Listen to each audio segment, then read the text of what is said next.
Bonjour à tous. Eh bien écoutez, on est en direct du stand de Lourdes. Certains d'entre vous à mes postes se posaient la question de à quoi pouvait servir la poignée sur l'arme. Alors petite démonstration, voici une poignée Brugger et Thomet. L'intérêt c'est qu'effectivement elle peut se fixer désormais sur l'arme et vous allez la voir, elle peut se verrouiller aisément sur le système.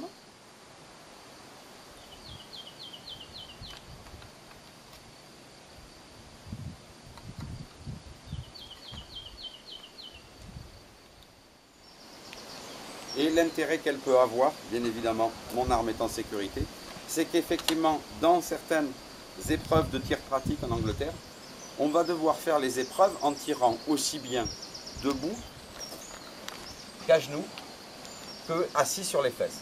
Et effectivement, cette poignée avant va me permettre de manipuler mon arme, de faire tous mes rechargements, sans avoir de soucis de maintien.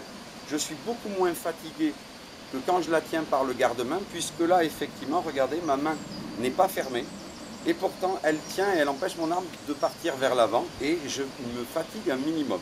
Effectivement, quand j'ai besoin de revenir en visée, je suis de nouveau en visée et je tiens mon arme. Je dois la réarmer. Je suis en position naturelle. On va vous montrer à l'essai. Alors on va profiter que Dominique, Madame Viper, soit en position pour faire un petit tour d'horizon de son arme et des modifications qui lui ont été apportées. La première, et son épaule l'a beaucoup apprécié, c'est l'adoption effectivement du frein de bouche Peter Saroni, que vous voyez là en position, avec la vis de verrouillage qui sert de point d'appui à la bande anti-mirage, point d'appui avant. On va dézoomer et venir sur au contraire la fixation de cette bande anti-mirage qui elle maintenant est fixée à l'arrière sur l'avant du rail de la lunette. On va pouvoir observer en dessous la fixation que nous venons de faire et que je viens de vous présenter avec la Brugger et Thomet. En fait, un rail Picatinny, en fait un rail de lunettes qui a été fraisé pour pouvoir s'aligner sur le rail de crosse qu'il y avait. Et effectivement, là, on va pouvoir effectivement voir le pied arrière qui lui sert à tout faire. Voilà, en saisie, Madame revient en position.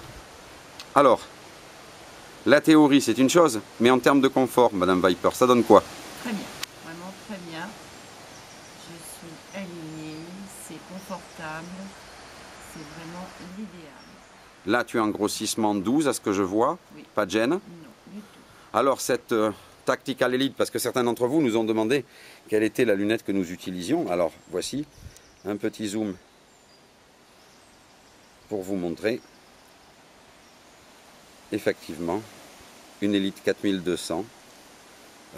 Là, Madame est sur la position de grossissement 12. En fait, depuis Bisley, on s'aperçoit que le grossissement 10 et le grossissement 12 nous suffisent amplement. Et bien évidemment, à vérifier à notre petit niveau à bulle de chez lui. Elle a subi quelques modifications là en quelques mois quand même.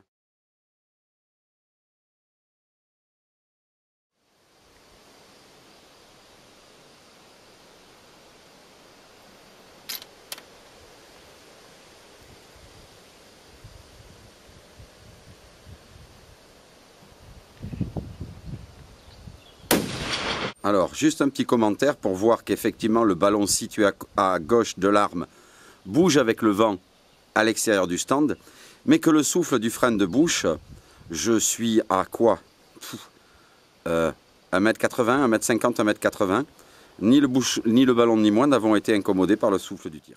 Ce petit reportage, en fait, il est né d'une idée.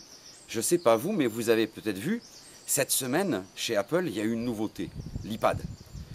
Les médias, USA Today, Le Monde, les grands quotidiens américains se disent qu'effectivement, l'avenir de la presse, elle passe aussi par effectivement un contenu multimédia enrichi.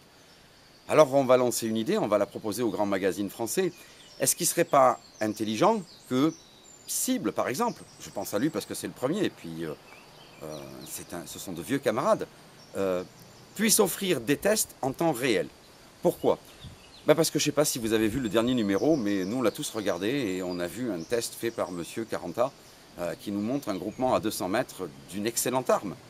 Rien n'est à dire de ce point de vue-là, mais très franchement, une minute d'angle à 200 mètres et dire que c'est un tir remarquable, je pense que beaucoup de tireurs de TLD, de constructeurs d'armes doivent se dire non mais une minute d'angle, c'est une carabine de base qui fait ça. Alors une Blaser qui fasse ça au prix que ça vaut, très franchement, je pense qu'on doit faire mieux.